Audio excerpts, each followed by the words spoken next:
헬스조선 상례 서비스 3일의 약속. 네, 여러분 안녕하십니까? 오늘 아침 아주 실감나는 신문 제목이 하나 있었습니다. 한국일보 일면톱 제목입니다. 윤석열만 빼면 다 손에 쥔 거대 여당. 두 가지 점에서 그렇습니다. 첫째, 어제 공수처법이 불과 16분 만에 국회 본회의를 통과했습니다. 문정권이 봤을 때 마지막 걸림돌이었던 야당 비토권을 무력화시키는 개정안을 통과시킨 것입니다. 여당이 지난 20년 동안 수건사업처럼 별러온 공수처가 12월 말 이전에 공수처장을 임명하고 출범을 눈앞에 두게 됐습니다. 국민의힘 김종인 비대위원장은 지금 전국을 히틀러 치하의 독일 같다, 그렇게 말했습니다. 이어서 문 대통령이 퇴임 이후에 자신의 안전만을 위한 정권 안보에 주력하며 무리수를 둘수록 민심 위반은 더욱 가속될 것이라고 했습니다. 또 하나는 윤석열 찍어내기 징계위원회가 어제부터 본격 가동됐다는 점입니다. 다음 주 화요일 12월 15일 재개하기로 했는데 윤석열 변호인 측이 징계위원 4명에 대해 기피 신청을 했으나 징계위는 기피 신청권을 남용하고 있다며 모두 기각했습니다.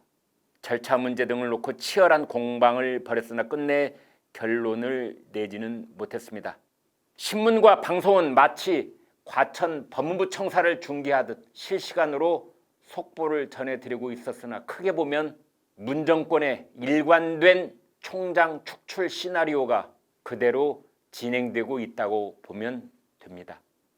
저들은 문 정권의 치부를 드러내는 살아있는 권력 수사를 막으려면 다른 모든 것은 필요 없고 오로지 윤석열을 찍어내야 한다는 절박함에 내몰려 있었습니다. 그래서 무슨 일이 있어도 다음 주에 윤석열의 목을 베려고 할 것입니다. 징계위원회가 시작된 어제 아침 많은 언론들이 윤석열의 운명이 결정되는 날이라고 했으나 이것은 사태의 한쪽만 본 것이고 전체적인 면을 빠뜨린 것입니다. 왜냐하면 윤석열의 목이 베이는 순간 정권의 운명도 천길 나락으로 떨어질 수 있기 때문입니다. 추미애 법무부 징계위원회의 칼은 윤석열의 목을 베는 순간 동시에 정권의 목을 찌르는 칼이 될지도 모르기 때문입니다. 윤석열이라는 목앳가시를 뺐다고 생각하는 순간 민심 위반이라는 칼이 정권의 목을 겨냥하게 될 것이기 때문입니다. 다시 물어보겠습니다. 징계위가 열리던 날은 윤석열에게 운명의 날이었습니까? 아닙니다. 그날은 문 정권에게 운명의 날이었다고 훗날 역사가들은 기록할 것입니다.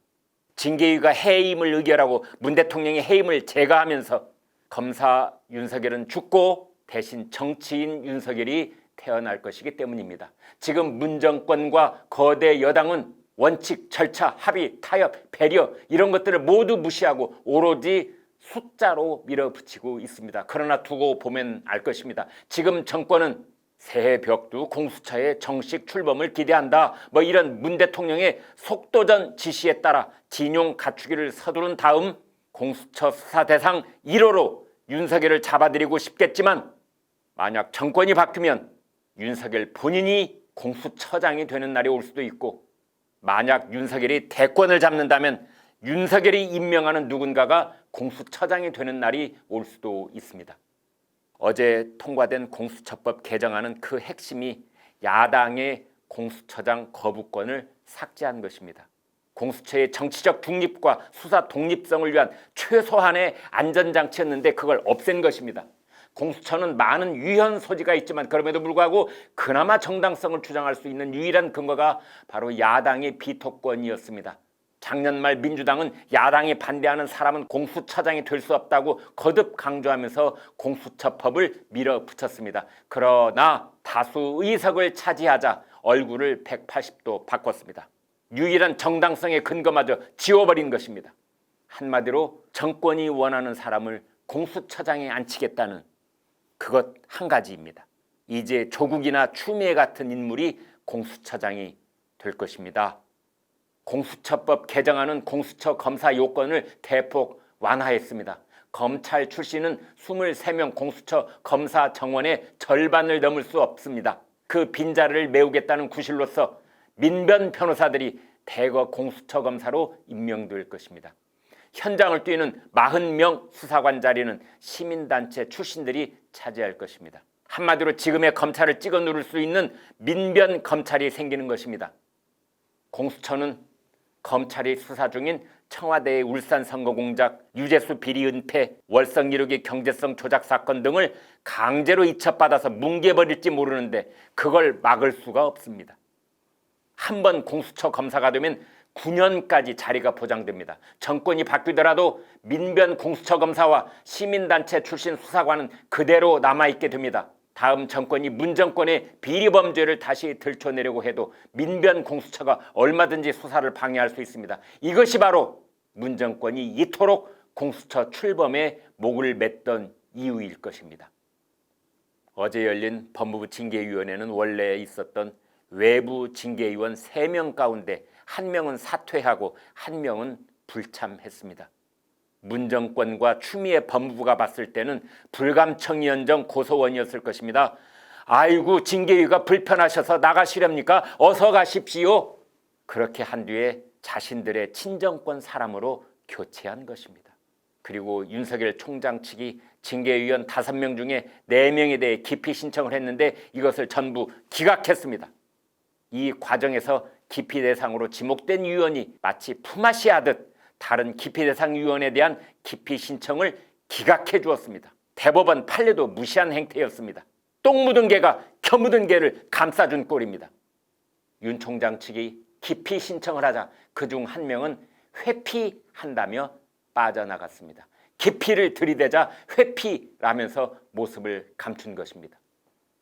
지금 징계위원들은 조국 부부를 무죄라고 주장해온 사람, 민주당 공천심사위원을 한 사람, 윤 총장 제거를 위한 사전 모의를 했던 사람, 공판 참고 자료를 판사 사찰 문건으로 뒤집어 씌운 사람 등등입니다. 이런 사람들이 윤 총장을 징계한다고 합니다. 징계위원회도 일종의 재판이라고 할 수 있는데 그 재판을 들여다보니 도둑이 포조를 잡겠다고 하고 있는 것입니다. 조선일보 사설은 이렇게 간명하게 정리했습니다. 징계위는 요식 행위일 뿐이다. 이미 결론을 정해놓고 벌이는 북한식 인민재판을 보는 것 같다. 적당히 시간을 정해놓고 토론을 하는 척하다가 해임 등 중징계를 밀어붙일 것이다. 윤 총장 비위 혐의는 모두 허위이고 감찰 과정은 불법 아닌 것이 없다. 당연히 징계위는 원천 무효이고 징계위 결정도 불법이다. 감찰에 관여한 사람들은 물론 징계위 역시 그에 따른 법적 책임을 피할 수 없고 법치를 파괴한 장본인으로 기록될 것이다. 네, 조선일보 사설은 역사를 생각하는 통렬한 지적이 아닐 수 없습니다.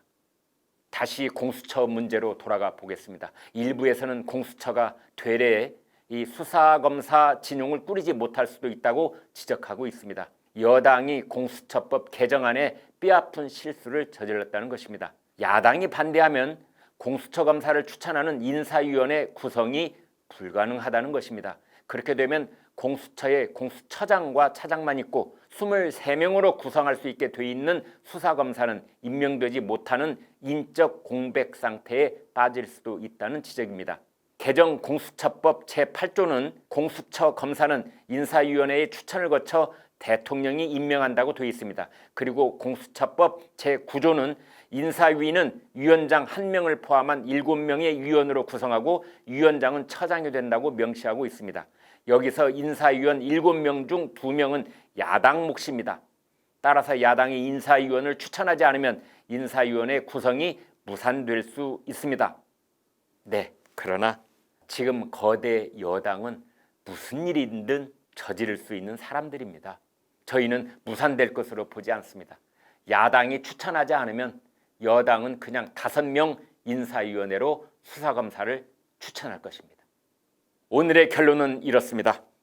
법무부 징계위원회 윤석열이 운명의 날을 맞고 있는가? 아니다. 문재인 정권도 똑같이 운명의 날을 맞고 있다. 그것입니다.